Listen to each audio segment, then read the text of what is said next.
Les efforts pour stopper la pollution au plastique dans nos océans étaient l'un des grands thèmes de l'année 2018.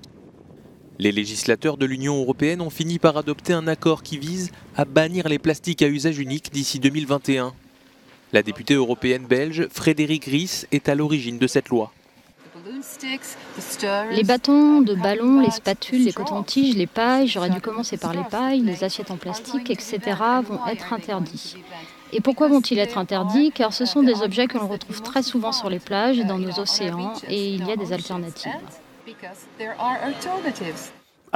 Une question centrale dans l'interdiction des plastiques à usage unique est de savoir qui va payer. La nouvelle directive européenne signifie que les fabricants d'équipements de pêche supporteront les coûts de la collecte des filets perdus en mer, bien plus que les pêcheurs. Le même principe est appliqué à l'industrie du tabac et à ses mégots de cigarettes.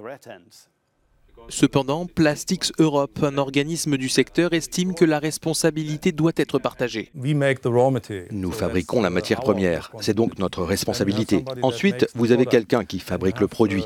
Puis vous avez les marques grand public qui conditionnent tous les aliments. Les gens les consomment et les achètent chez un détaillant. Vous voyez donc de nombreux acteurs impliqués dans le cycle de vie d'un produit. On estime que 8 millions de tonnes de plastique finissent chaque année dans les océans. L'interdiction que pose l'Union européenne crée un précédent, mais elle ne devrait pas changer grand-chose car 90% de la pollution plastique vient de 10 fleuves, 8 en Asie et 2 en Afrique. Le plastique devient microscopique dans les océans et finit dans les estomacs des animaux marins. Les chercheurs estiment que cela les affecte profondément. Nous avons réussi à démontrer que chez un animal planctonique microscopique, les microplastiques peuvent affecter leur capacité à se nourrir, à se reproduire. Cela affecte leur survie.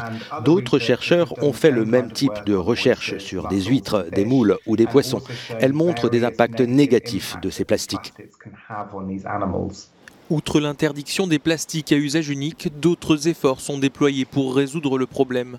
Cette année, Ocean Cleanup a déployé son premier système de récupération des déchets plastiques de grande taille dans le Pacifique.